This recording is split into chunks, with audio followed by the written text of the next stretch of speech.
니느웨에 대한 경고, 곧 엘고스 사람 나훔의 묵시에 그리라. 여호와는 질투하시며 보복하시는 하나님이시니라. 여호와는 보복하시며 진노하시되 자기를 거스르는 자에게 여호와는 보복하시며 자기를 대적하는 자에게 진노를 품으시며 여호와는 노하기를 더디하시며 권능이 크시며 벌받을 자를 결코 내버려 두지 아니하시느니라. 여호와의 길은 회오리 바람과 광풍에 있고 구름은 그의 발에 티끌이로다. 그는 바다를 꾸짖어 그것을 말리시며 모든 강을 말리시나니 바산과 갈멜이 쇠하며 레바논의 꽃이 시드는도다. 그로 말미암아 산들이 진동하며 작은 산들이 녹고 그 앞에서는 땅 곧 세계와 그 가운데 있는 모든 것들이 솟아오르는도다. 누가 능히 그의 분노 앞에 서며 누가 능히 그의 진노를 감당하랴. 그의 진노가 불처럼 쏟아지니 그로 말미암아 바위들이 깨지는도다. 여호와는 선하시며 환난 날의 산성이시라. 그는 자기에게 피하는 자들을 아시느니라. 그가 범람하는 물로 그곳을 진멸하시고 자기 대적들을 흑암으로 쫓아내시리라. 너희는 여호와께 대하여 무엇을 꾀하느냐? 그가 온전히 멸하시리니 재난이 다시 일어나지 아니하리라. 가시덤불같이 엉클어졌고 술을 마신 것 같이 취한 그들은 마른 지푸라기같이 모두 탈 것이거늘 여호와께 악을 꾀하는 한 사람이 너희 중에서 나와서 사악한 것을 권하는도다. 여호와께서 이같이 말씀하시기를 그들이 비록 강하고 많을지라도 반드시 멸절을 당하리니 그가 없어지리라. 내가 전에는 너를 괴롭혔으나 다시는 너를 괴롭히지 아니할 것이라. 이제 내게 지운 그의 멍에를 내가 깨뜨리고 내 결박을 끊으리라. 나 여호와가 내게 대하여 명령하였나니 내 이름이 다시는 전파되지 않을 것이라. 내가 내 신들의 집에서 새긴 우상과 부은 우상을 멸절하며 내 무덤을 준비하리니 이는 내가 쓸모없게 되었습니다. 볼지어다, 아름다운 소식을 알리고 화평을 전하는 자의 발이 산 위에 있도다. 유다야, 내 절기를 지키고 내 서원을 갚을지어다. 악인이 진멸되었으니 그가 다시는 내 가운데로 통행하지 아니하리로다 하시니라. 새벽 영성 기도 시간입니다. 오늘부터 3일 동안 나훔서를 살펴보도록 하겠습니다. 먼저 나훔이라는 인물에 대해서 살펴볼 건데요. 나훔은 엘고스 사람이라고 말하고 있습니다. 엘고스라는 지역이 어디인지 정확히는 아직까지 알려지지 않았습니다. 나훔은 아수르의 왕국의 수도인 니느웨에 대한 말씀을 선포했는데요. 니느웨 하면 또 어떤 인물이 생각나야 할까요? 바로 요나입니다. 요나가 회개의 말씀을 선포한 곳이 니느웨였습니다. 요나가 선포했다고 추정되는 시기가 760년경인데요. 나훔이 선포한 시기가 약 660년경이라고 합니다. 약 100년의 차이가 있습니다. 100년 전 니느웨 땅에서는 회개가 있었는데 이로 인해 하나님께서는 니느웨 사람들에게 기회를 주시고 말씀을 주시고 회복시켜 주셨습니다.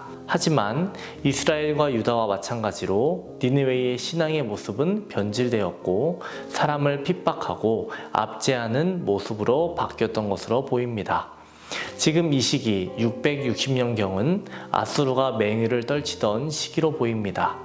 이러한 시기의 나훔의 선포 내용은 아수르가 하나님의 백성들을 압제했기 때문에 멸망할 것이라는 겁니다. 나훔의 이름의 뜻은 위로 또는 안심이라는 뜻인데요. 아수르가 멸망할 것이라는 심판의 메시지와 그렇기에 이스라엘 백성들은 이제 안심하라. 이제는 평화의 시대가 올 것이다. 자유하게 될 것이다. 그러니 위로를 받으라 라는 내용이 선포되는 것입니다. 사도 바울은 고린도전서 14장 3절에서 예언하는 사람은 말로써 사람을 위로하고 세우는 사람이라고 말하고 있습니다. 나훔은 예언하는 자로서 사도 바울이 말한 예언하는 자의 역할을 감당했습니다. 그의 위로의 말은 아수르의 압제 아래 있던 하나님의 자녀들을 향한 것이었습니다. 역사적으로 볼 때 당시는 하나님의 백성에게 안심과 위로가 필요한 시절이었습니다. 얼마나 유다의 고통이 컸고 그들의 부르짖음이 하늘에 닿았으면 하나님께서 나홈을 통해 유다 백성들을 위로하셨을까요?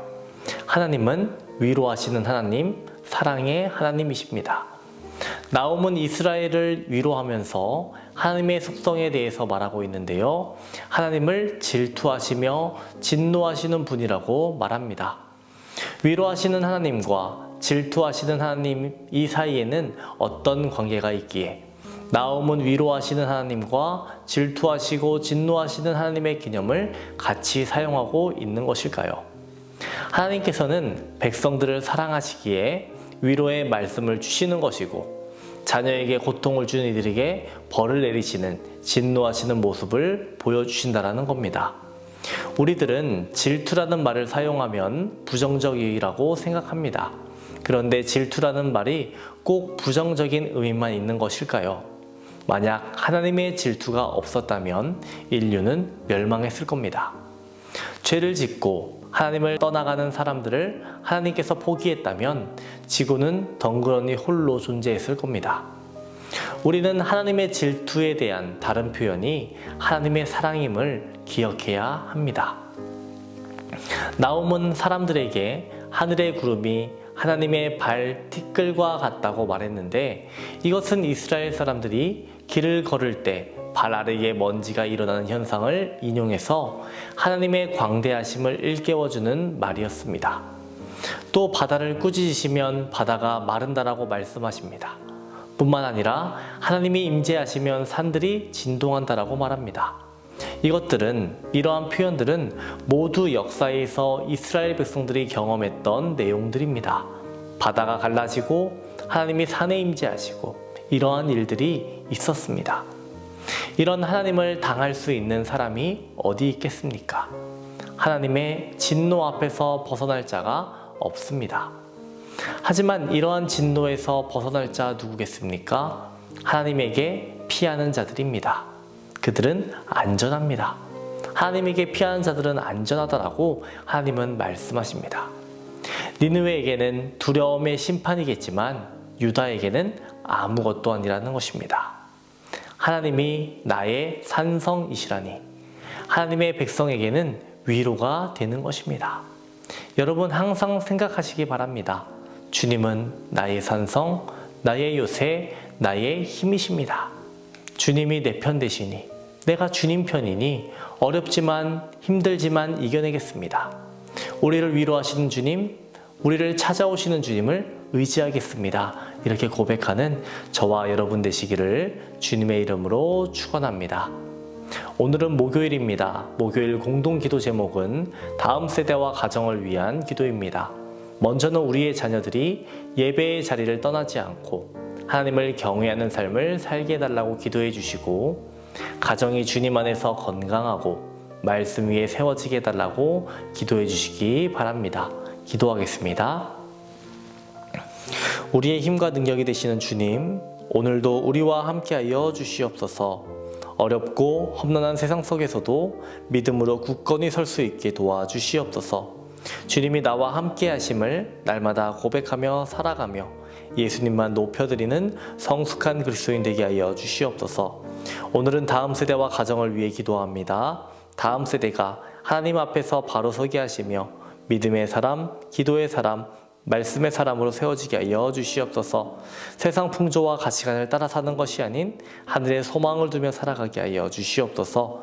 주께서 이뤄주신 가정들마다 오직 하나님만을 섬기는 믿음의 가정들 되게 하여 주시옵시고 모두가 믿음 안에서 하나 되게 하여 주시옵소서. 교회와 세우신 담임 목사님을 위해 기도합니다. 기도하시고 준비하시는 모든 사역 가운데 성령의 역사를 더하여 주시옵소서. 영권, 물권, 인권 더하여 주시옵시고 건강을 허락하여 주옵소서. 지치지 않도록 체력을 허락하여 주시옵소서. 자녀를 위해 기도하는 성도에게 태의 문을 열어 주시옵소서. 사고로 입원한 성도를 일으켜 주시옵소서. 투석으로 어지럽증으로 디스크로 고통받는 성도들 고쳐주시고 공황장애, 불면증, 우울증으로 고통받는 성도들에게 평안함을 허락하여 주시옵소서. 암투병 중에 있는 박재성 권사님, 유은영 권사님, 김시아 권사님, 김정수 집사님, 오유미 성도님, 박서연 청년, 유경민 청년 주의 손으로 안수하여 주시고 힘과 용기와 위로를 얻게 하여 주시옵소서. 속히 회복되게 하여 주시옵소서. 연로하신 장로님, 권사님, 집사님들 날마다 성화의 길을 걷게 하시고 마지막 날까지 걸으며 건강한 삶 누릴 수 있도록 주님의 은혜를 허락하여 주시옵소서. 우리를 위로하시고 우리에게 용기를 주시는 예수님의 이름으로 기도합니다. 아멘.